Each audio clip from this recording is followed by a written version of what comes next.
wardrobe change, because according to the directions here, we're getting to the part of installing the signal boosters, which are these right here. Now they do come pre-wired with little, I believe you call them alligator clips. And according to the manual, for a motorhome or a bus, you want it on the back axle. And then if that's not strong enough, you can add a secondary one inside the front cab. I guess if you're putting it on a travel trailer, you want one on your tongue and one by the rear axle. So I got my handy dandy plastic rug out so that I'm not rolling around in the dirt. Oh, hi, Bo. Did you come to help? Here, put this in. Okay, out of the way. So we have to install the booster somewhere around this area. This is my back axle here. Look at this mess going on. That's factory, but somewhere up in this mess is the wires that take the power into my cargo bays. Okay, so here's what I've decided to do. Even though this looks like a mess, this is my electrical bay, or one of my pass-through bays. So I couldn't really track the wires outside because they go every which way, but if you come into the cargo bay and take off one of the lights, there they are. So I'm gonna just tie into those. I've gone ahead and cut the ends off of the wire. They do come with these little alligator clips, but I'm gonna just wire it directly into the back of the light and go from there. Now I have already used my multimeter here and verified that they do get power 24/7, so these little signal boosters will have access to power whenever they want it. All right, well, I got my wires hooked up here, and I'm gonna guess that it works because I'm showing a power light here. Perfect. So now I just need to find a place to mount it. Well, back under the RV. Now, I think I'm going to put the transmitter, or the booster rather, right up there on that wall. All right, now to drill a hole for the wires. I'm thinking right about here. Okay, well, I don't know if you can see, but the green light is on. Yeah, even the crows are celebrating. That step is done. I'm not sure I'll need the second one, so we'll get to the next step, and then if the signal's not good enough, I will install that second one. Back into the instructions here, so we've completed that part, which was putting the transmitter, booster rather, I keep calling it a transmitter, two of the same I guess. So our next step is going to be to put the batteries in the tire pressure sensors, which is these guys right here. And here's the batteries.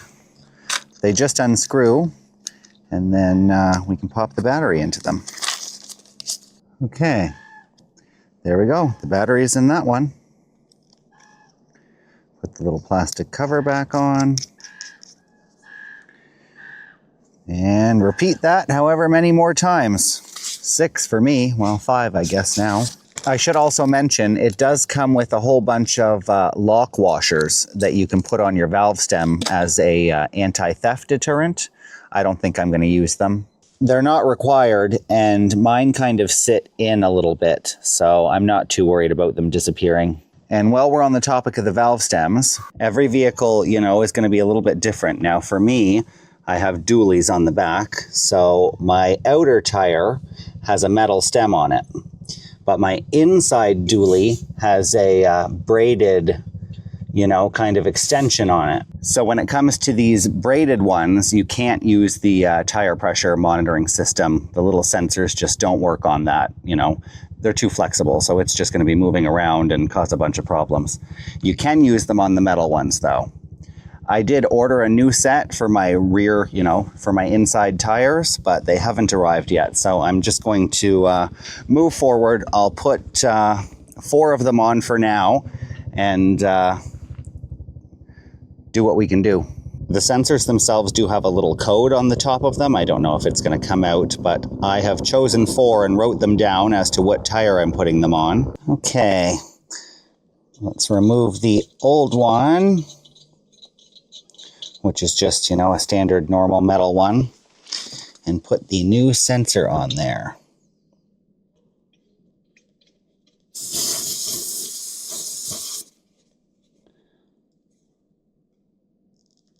Get it on good and tight.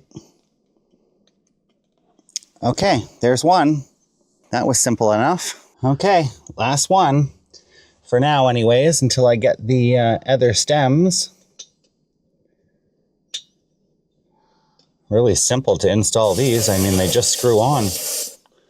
Okay, now to program the sensors, you can put the monitor on a little battery pack, which is what I've done here, and then walk around to each tire so you're good and close so that you can pair them.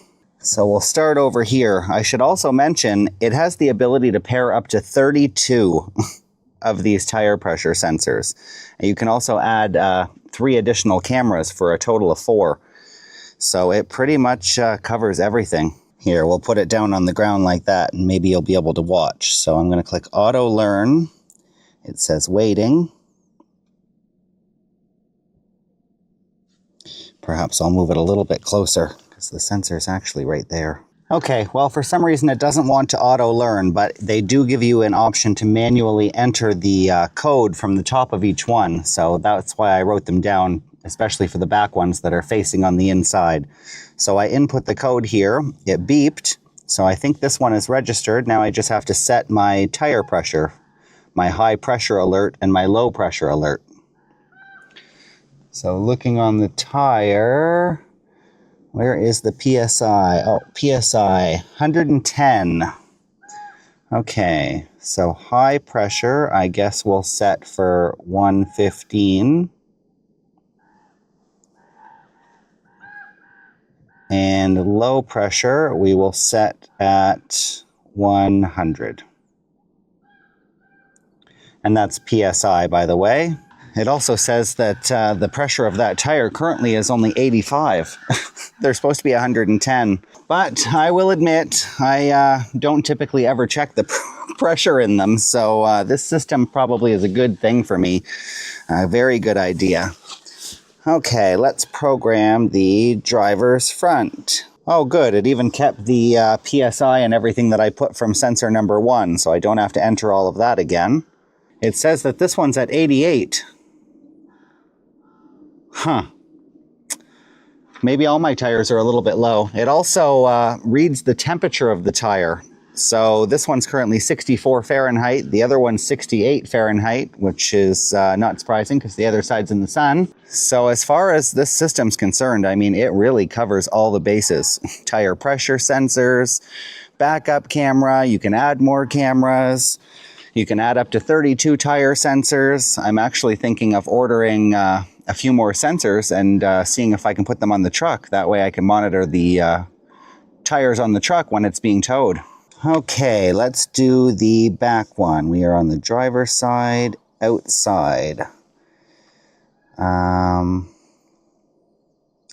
Will it auto learn?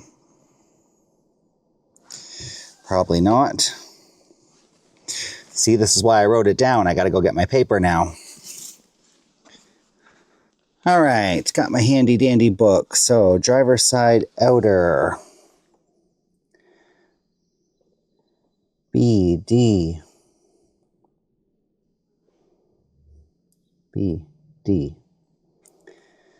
5.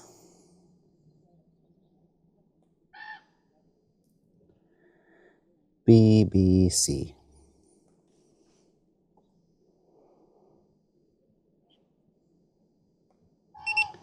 Yeah, see, this back tire is reading 96 PSI and 64 Fahrenheit.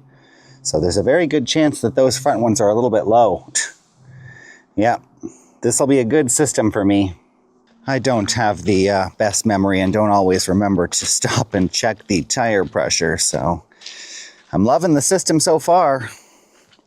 Okay, last one for now until I get my other valve stems. Okay, well, we got that part done. This tire is reading at 102 PSI and 78 degrees Fahrenheit. So my tires seem to be all over the place.